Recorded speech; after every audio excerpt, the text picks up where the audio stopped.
Hello, જય માતાજી, જય શ્રી કૃષ્ણ. મિત્રો, આજની વાર્તા શરૂ કરીએ પહેલાં વિડીયો ગમે તો લાઈક અને શેર કરી દેજો.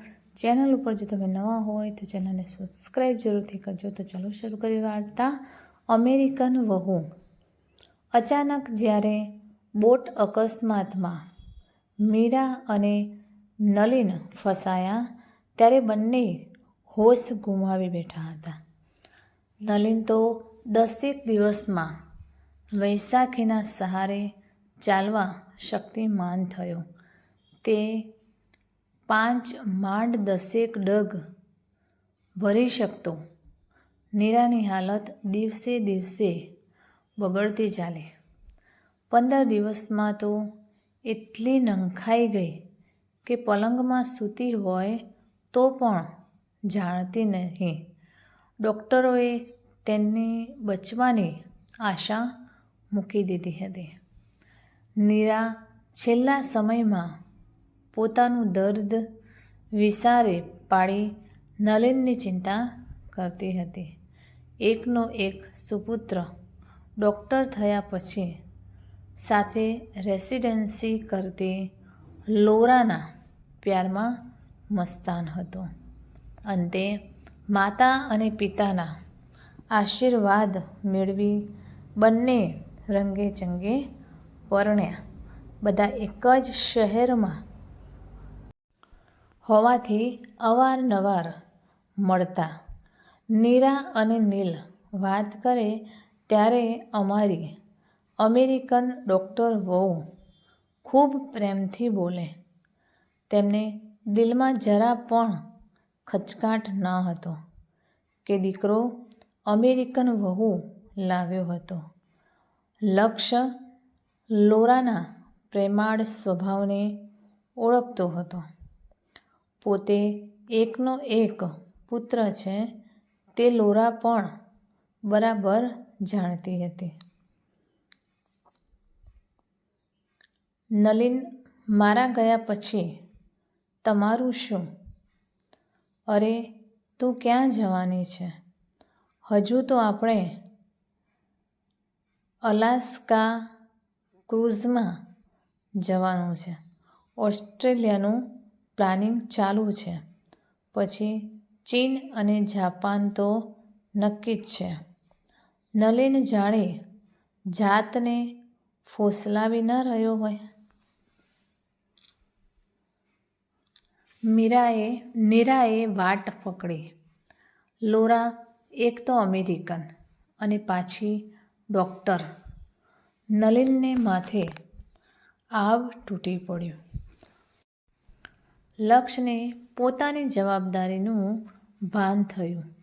લોરા સાથે વાત કરવા માંગતો હતો. Lakshya, you explain me all your responsibility before marriage. If you do not mind can I handle my way. લક્ષ્યને લોરામાં સંપૂર્ણ વિશ્વાસ હતો. મમ્મીએ લગ્ન પહેલાં પ્રેમથી સમજાવ્યું હતું, બેટા, તું એકનો એક દીકરો છે. અમારે તો બીજું કોઈ નથી. મમ્મી, હું તને સમજું છું.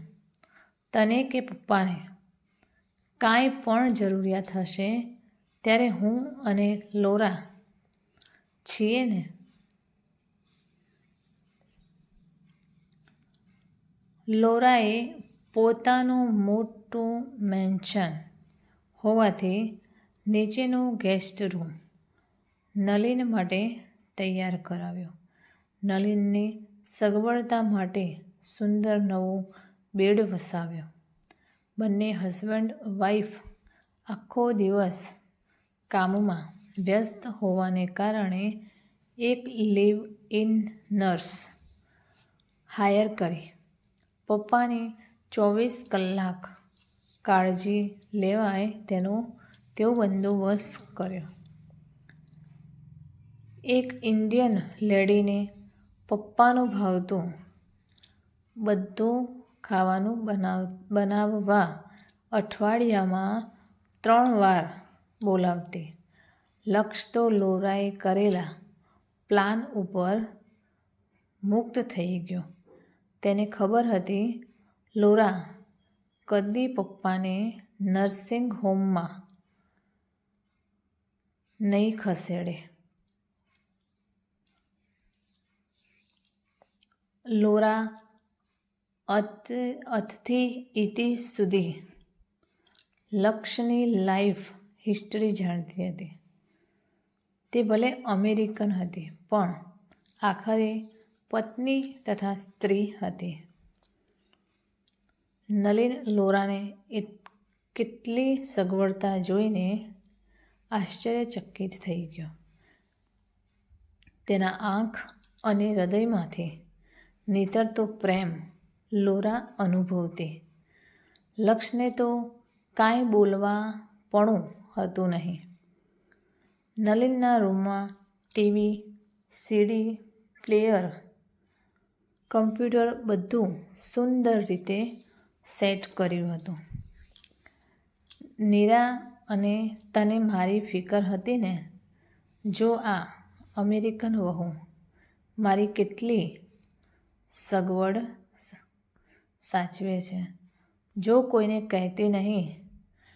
આપણો લક્ષ કદાચ ભારતીય છોકરીને પરણ્યો હોત ને તો તે આવું ના કરત એવું મારું દિલ કહે છે. તને તો બરાબર ખબર છે પ્રિયે, મારું દિલ આજ સુધી ખોટું બોલ્યું નથી. તો મિત્રો, આ કહાની તમને કેવી લાગી તે કોમેન્ટ કરીને જરૂર જણાવશો. અને વિડીયો પસંદ આવ્યો હોય તો લાઈક અને શેર કરી દેજો. ચેનલ ઉપર જો તમે નવા હોય તો ચેનલને સબસ્ક્રાઈબ જરૂરથી કરજો. ફરી મળીશું એક નવા વિડીયો અને વાર્તા સાથે. ત્યાં સુધી નમસ્તે, જય માતાજી, જય શ્રી કૃષ્ણ, હર હર મહાદેવ. Thanks for watching.